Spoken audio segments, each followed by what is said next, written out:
spektra. A ešte na námestí Slobody.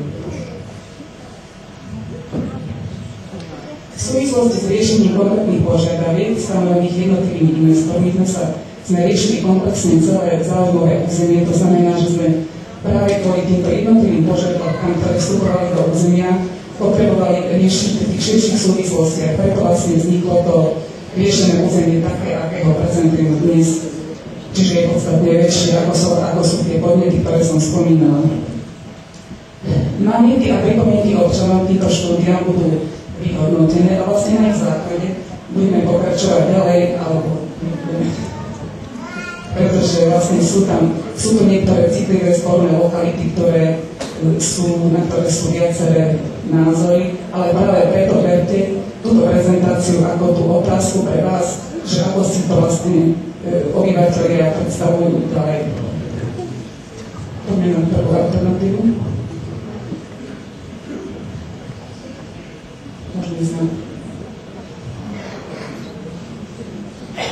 V prvej alternatíve budem vám vlastne vymenujem tie aktivity, ktoré sme tam vkladali do tohto riešeného územia a tie problémy, ktoré som vám spomenula, sú to vlastne riešené varianty. Čiže v tejto variante A Z-centrum je navrhnuté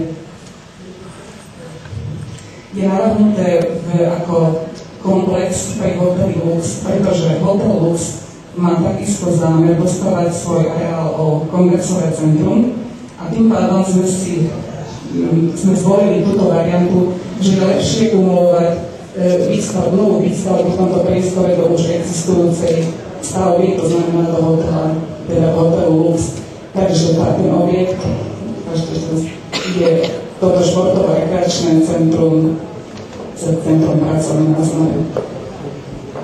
Priestor parku, ktorý je dnes v podstate neopravená lúka, sme sa snažili architektonicky navrhnúť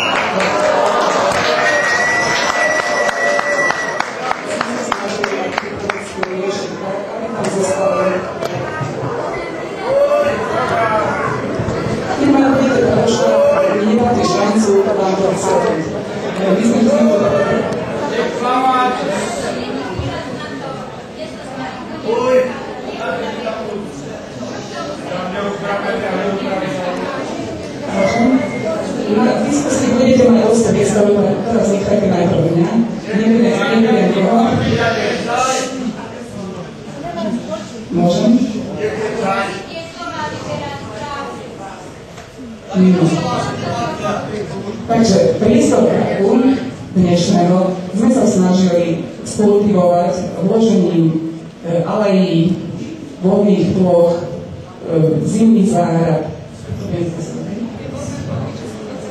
vodné plochy, zimné záhrady, vybavenosť patričná k tomuto parku, amfiteáter s krytým javiskom, potom podstava pri schodoch, ktoré smerujú k pamätníku SMP. Proste celý park sa snažili stvárniť tak, aby tam vlastne zostal aj ako anglický, aj vlastne časť ako upravená, predovšetkým v tých vodných plochách. Na priestore pod OVS-kou je navrhnuté nové námestie, Štefánikovo námestie, kde je navrhnutý solitárny objekt s námestím, kde je socha, voľná plocha a kolonáda. S nimi vlastne vedie alej do novonavrhovaného centra. Presunieme sa teraz na námestie Slobody. Námestie Slobody sme sa snažili definovať vlastne obostávaním konkurenčnými objektami tak, aby sa v priestore dalo chápať ako skutočné námestie, pretože dnes je to vlastne voľná plocha. Sú tam navrhnuté polyfunkčné objekty a námestie Slobody, ktoré sa nám takto vytvára, vlastne križuje do ktorej vkladáme jednotlivé aktivity, ktoré vlastne na ceste toho človeka, ktorý sa tam hýbe, môžu upútať, alebo kde sa môže si dať kávičku alebo nejaké cukrárne, alebo sledovať nejaké prezentácie divadelné. To znamená, že máme tam navrhnutý objekt kaviarne.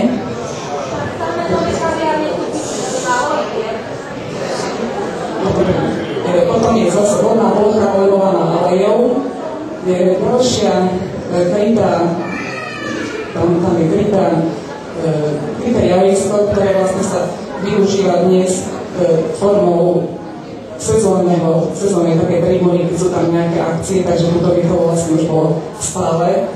Ďalšie na pravej strane námestské Slobody, trieda Senátor poňatá ako park. Na jej závere sú opäť objekty nízkopodlažnej vybavenosti. Dopravné napojenie tohoto celého obecku je novonavrhovaným kruhovým objazdom, z ktorého sme potom vlastne schopní napájať dopravne tieto navrhované aktivity. To znamená, že doľava pod Domom kultúry je navrhnutá parking garáž.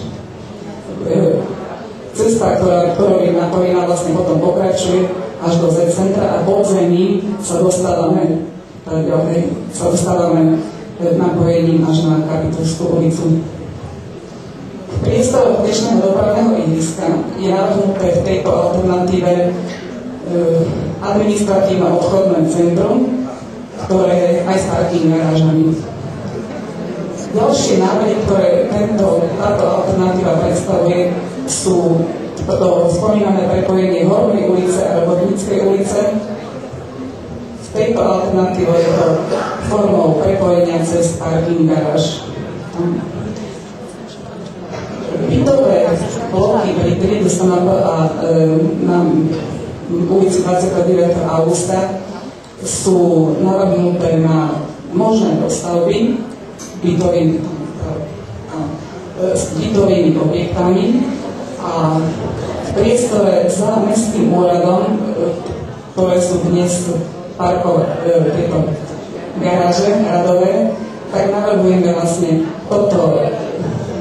tieto zasanovať a nahradiť ich aj na jednej strane ulice, aj na druhej strane ulice centrálnymi garážami a ostatné plochy vlastne využiť pre polifunkčné objekty. Takže toto je alternatíva A. Teraz si predstavíme alternatívu B.